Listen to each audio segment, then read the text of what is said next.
والا خان را لېږلی د څلورو میاشتو کرایه ده دته یا دا کور خالي کوي او یا کرایه په ټایم راوړی ډېره ښه ده ځه خاوند مې تللی دی زما والی خرڅوي کرایه به دله دروړي ښه زر یې راولېږه د خان دیرې ته چې پیسې راوړي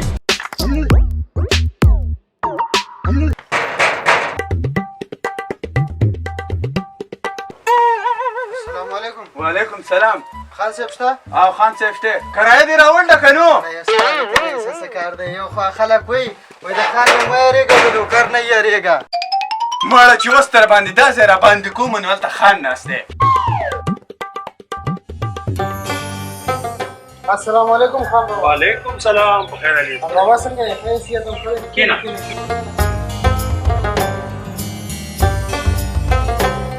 رالي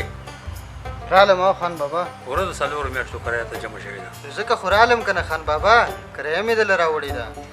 ګوره داسې مه کوه میاشت په میاشت باندې کرایه راوړه چې لوټ کېږي در باندې نه خان بابا غریبي د کارونه نشته دا خو مې د کور والا د غوږونو نه والۍ خرڅې کړې وي او تاله مې پیسې راوړي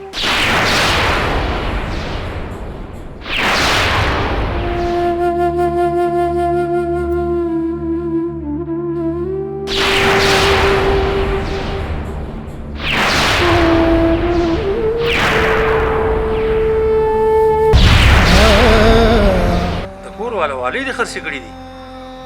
دا خو دې ډېر بد ونه کړه خان بابا پیسې را سره لګې وي کور ته ورته دړۍ ورته ویوړو څه لږه سودا مې ویوړه او کرایه را سره پیسې نه وي څه مې کړي وي دغه والۍ مې وله خرڅ کړي په تاسو دې امانتي خان بابا بېګا شپه په نهره باندې کړې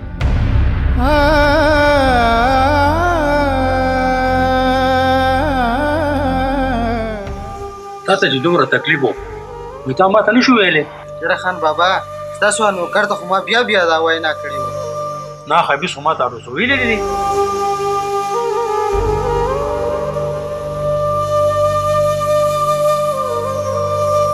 دا والا اولې چې د بچا خرڅې کړي دي که نه هغه واپس کور ته راوړه او دا پیسې به والي په دې به کور د سودا وکړي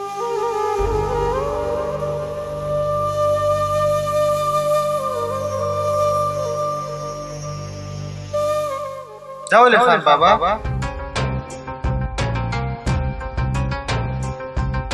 ګوره اسرارا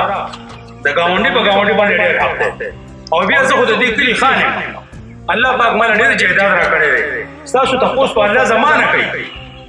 نو چې زه دا ونه کړم نو زما خاني څه خوند وکړو اسرارا د نن نه پس په ته دې کور کې فری پاتې کېږي کرایه مایه به نه ورکوې دا هغې کور چې الله پاک تعالی خپل کور نه درکړی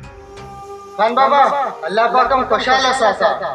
غاړه راکړه دوا کوه دوا